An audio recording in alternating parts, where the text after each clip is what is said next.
सिख और ईसाइयों ने मिलजुल कर लड़ी थी और हमें कामयाबी मिली। दूसरी लड़ाई हमें फिरका परस्त ताकतों के खिलाफ हिंदू, मुस्लिम, सिख, ईसाई सबको मिलकर हमें लड़ना है ताकि इस मुल्क को फिरका परस्ती से आज़ादी दिलाई जा सके। ये बाला साहेब थोराट जी का, अशोक चौहान जी का,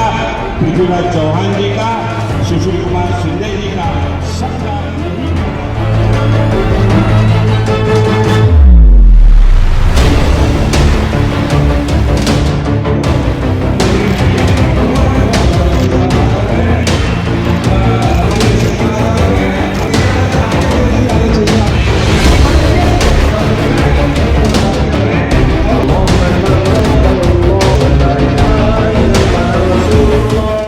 आप मेरे पीछे देख सकते हो कि चांदेवली तालुका कांग्रेस रमज़ान मुबारक और दावत इफ्तार मोहम्मद आरिफ नसीम खान पूर्व मंत्री पूर्व विधायक जो है उनकी तरफ से आज है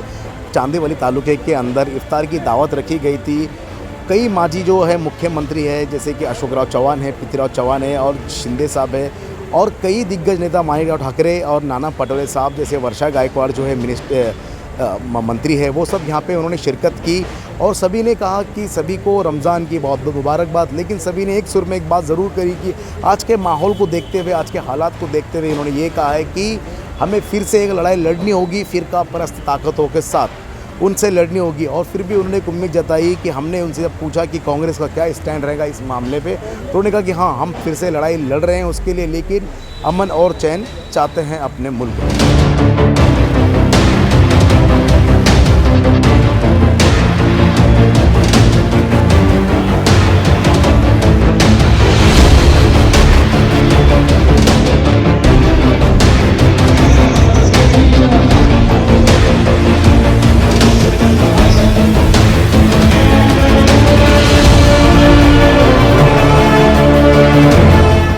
आज जो है 27 तारीख को आरिफ नसीम खान जी जो है कार्यकारिणी सदस्य है कांग्रेस के, उनकी तरफ से चांदेवली के अंदर सभी के लिए जो है इफ्तार का प्रोग्राम रखा गया था, यहाँ पे इफ्तारी दावत। आइए उन्हीं से जानते हैं, कई मुख्यमंत्री यहाँ के जो थे माजी वो सब आ चुके थे। खान साहब बताइए आज इतना अच्छा माहौल रहा, सभी लोग यहाँ पे आए थे, क्या कहेंगे इस बारे में? नहीं, हर साल हम लोग इफ्तार करते हैं लेकिन पिछले 2 साल से कोविड की वजह से दावत इफ्तार का आयोजन यहाँ पर नहीं हो पाया था। इस बार बहुत ही बड़े पैमाने पर लोगों ने शिरकत की, हिस्सा लिया, सभी धर्म और मज़हब के लोग शामिल हुए और यही हमारे देश की सबसे बड़ी खूबसूरती है, यही गंगा जमुनी तहज़ीब है। अनेकता में एकता का हमेशा संदेश इस देश ने दिया है और आज भी वही संदेश यहाँ से देने की कोशिश की है। सभी धर्म के मानने वाले हिंदू, मुस्लिम, सिख, ईसाई, बौद्ध, हर समाज के लोग और सभी समाज के धर्मगुरु भारी तादाद में यहाँ पर मौजूद थे और सबने एक दूसरे को बधाई दी, मुबारकबाद दिया है और मैं सबका शुक्रिया अदा करता हूँ कि सारे लोग हज़ारों की तादाद में यहाँ पर लोग रोज़ा इफ्तारी में हमारी दावत पर आए, उसके लिए मैं सबका शुक्रिया अदा किया हूँ। इतने दिग्गज लोग यहाँ पे कांग्रेस के आए हुए थे आपके इफ्तार पार्टी में, सभी का एक कहना था कि जो है फ़िरका परस्त, बार बार सभी ने ये कहा कि फ़िरका परस्त जो ताकतें हैं फिर से हमको उनके साथ लड़ाई लड़नी है, तो इसको किस तरह आप देखते हो? क्योंकि आज जो माहौल था इसके अंदर सभी धर्म और जाति के लोग थे। देखिए ये ज़रूरी है क्योंकि जिस तरह से माहौल पूरे देश में पैदा किया जा रहा है हिंदू मुस्लिम के नाम पर,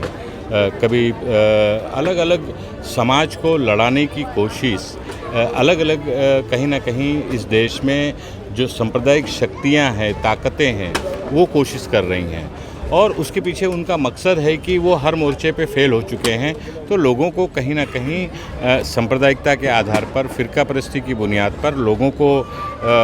तोड़ा जाए, लोगों को अलग किया जाए ताकि अपनी सियासी रोटी, राजनीतिक स्वार्थ पूरा कर सकें, ये उनकी कोशिश है। तो इस कोशिश को नाकाम करने के लिए सभी समाज के लोगों को एक बार फिर से मजबूती से तैयार होना पड़ेगा। मैं तो ये कहूँगा आगे बढ़कर 2 लाइन कि जिस तरह से सन 47 के पहले इस देश का हिंदू, मुस्लिम, सिख, ईसाई सब मिल के अंग्रेज़ों के खिलाफ लड़ाई लड़ा था, उसी तरह से सांप्रदायिक शक्तियों के खिलाफ और फ़िरका परस्त ताकतों को इस देश से ख़त्म करने के लिए सबको मिलजुल कर, हाथ में हाथ मिलाकर एक बड़ी लड़ाई लड़ने की ज़रूरत है ताकि इस मुल्क की नफ़रत पैदा करने वाली, नफ़रत का माहौल पैदा करने वाली जो ताकतें हैं उनको जड़ से मिटाया जा सके, ये हम लोग को कोशिश करना होगा। ऐसा अपनी लड़ाई की बात की आपने, लेकिन चांदीवली तालुके के अंदर कहीं ना कहीं एक पार्टी जो है उसको जो है आपस में भेदभाव पैदा करने की कोशिश कर रही है, जिन्होंने अल्टीमेट भी दिया था। लेकिन यहाँ पे चांदीवली के अंदर ऐसा माहौल भी बन चुका था, भोंगे का माहौल है जिस तरह का बताया जा रहा है, आप सभी देख रहे हैं। चांदीवली को किस तरह देखते हो? आपका 20 साल आपके लगे हैं यहाँ पे, किस तरह से उसको देखते हो? खास करके देखिए, ये इलाके के रहने वाले हिंदू, मुस्लिम, सिख, ईसाई बहुत ही समझदार हैं। सारे लोग इन पार्टियों को समझते हैं, खास करके भारतीय जनता पार्टी और भारतीय जनता पार्टी से संबंधित उनसे जो जुड़े हुए संगठन हैं, वो इस तरह की नफ़रत की राजनीति करना चाहते हैं, नफ़रत की बुनियाद पर अपनी ताकत को मजबूत करना चाहते हैं। आप याद कीजिए कि भारतीय जनता पार्टी की इस देश में 2 लोकसभा में सीट हुआ करती थी, 2 से आज वो बहुमत के आधार पर पहुंच चुके हैं। तो कहीं ना कहीं इसके पीछे लोगों में कहीं ना कहीं सांप्रदायिकता फैलाकर, लोगों को तोड़कर, अलग कर राजनीतिक क्षेत्र में आगे बढ़ने की साजिश कोशिश रही है। लेकिन चांदीवली के लोग बहुत ही समझदार हैं, सब लोग मिलजुल कर, हर समाज के लोग, हर मज़हब के मानने वाले लोग मिलजुल कर रहते हैं और ये ऐसे लोगों के बहकावे में नहीं है।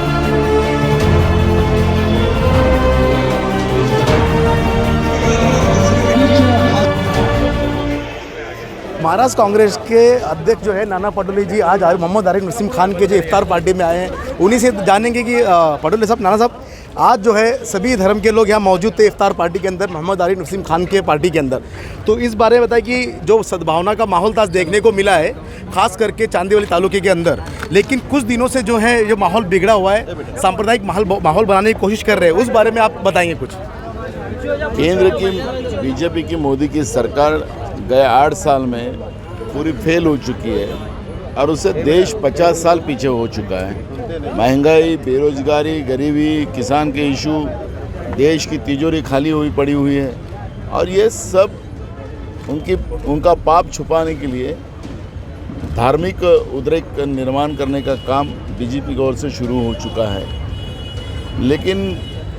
ये रमज़ान का महीना है, रमज़ान में भी हमें भाईचारा ही सिखाया जाता है, दिवाली हो तो उसमें भी भाईचारा सिखाया जाता है। आखिरी हिंदुस्तान या ऐसा दुनिया का देश है कि यहाँ पर सभी धर्म के लोग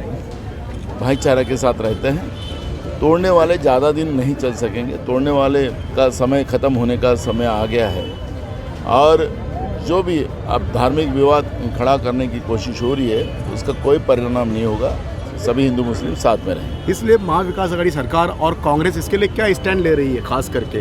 कांग्रेस संविधान को मानने वाली पार्टी है और संविधान में ही हम लोगों को जो सिखाया गया है उसी आधार पर सर्वधर्म समभाव का जो संदेश हमें मिला है उसी को कांग्रेस आगे लेके जाना चाहती है और वही हमारे देश के हित में है। आज मोदी सरकार ने खुद इल्ज़ाम लगाया है कि जो है महाराष्ट्र सरकार जो वैट कम नहीं कर रही, उस वजह से पेट्रोल डीजल बढ़ रहे हैं। मेरा सवाल उनको है जो इस तरह के देश के प्रधानमंत्री बने हुए कि रोज़ डीजल पेट्रोल के दाम राज्य सरकार नहीं बढ़ाती, एलपीजी के दाम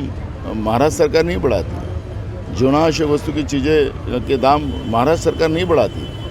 रोज़ केंद्र की सरकार दाम बढ़ा रही है, क्या उसके बारे में प्रधानमंत्री चर्चा नहीं करेंगे? आखिरी राज्यों के पहले ही महाराष्ट्र सरकार का तो जीएसटी जो है 1 लाख करोड़ के ऊपर का अभी तक केंद्र सरकार ने नहीं दिया और ऐसे समय में राज्य पूरे बर्बाद हो जाए, इस तरह का सपना देखने वाले प्रधानमंत्री पहली बार देश में मिले हैं और इसलिए रोज़ जो कीमतें बढ़ा रहे हैं वो उसको पहले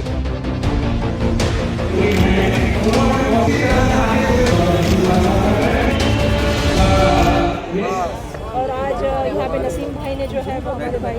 ने रोज़ा इफ्तार रखा है। मैं सभी को बहुत सारे शुभकामनाएं दूंगी और जैसे इसमें मैंने कहा कि भारत का अलग अलग परंपराएं हैं, भारत में अलगता में भी भारत में एकता है, ये सबसे बड़ी भारत की उपलब्धि है। और जिस तरह से हम देख रहे हैं कि चाहे अम्बेडकर जयंती हो, चाहे ये रोज़ा इफ्तार हो, चाहे ये पूरा रमज़ान का पूरा महीना हो, सब लोग साथ में मिलकर ये सभी त्यौहार मनाने का काम होता है। भारत में दिवाली भी मनाई जाती है, भारत में पोंगल भी मनाया जाता है। तो मुझे ऐसा लगता है मुंबई इसका एक सिंबल है। मुंबई में हर जात धर्म के भाषा के लोग यहाँ पे आते हैं, रोजी रोटी कमाते हैं और मुंबई के विकास में अपना भागीदारी देने का काम करते हैं। तो मैं ये समझती हूँ कि इस देश के संविधान ने सबको एक सूत्र में बांधा है और विश्व बंधुता रहनी चाहिए, समता रहनी चाहिए और सब ने सामाजिक स्थलों का हम लोग कैसे रखें, एक दूसरे को हम प्यार कैसे दें, सम्मान कैसे दें, इज्जत सब कैसे दें, इसके ऊपर हम सबको काम करने की ज़रूरत है। और मुझे लगता है आने वाले दिनों में मैं सभी को अभी रमज़ान ईद की भी बहुत सारी शुभकामनाएं दूंगी और सभी से यही चाहूँगी, बहुत मेहनत और कष्ट से, त्याग से, बलिदान से, खून से देश को सींचने का काम हमारे पूर्वजों ने किया है और ये देश आज़ाद हुआ है, बहुतों का त्याग और बलिदान इसमें शामिल है। तो इसको एक संग रखने की जिम्मेदारी हम सबके ऊपर दायित्व है और इसको हम सब निभाएंगे। यही मैं आने वाले दिनों के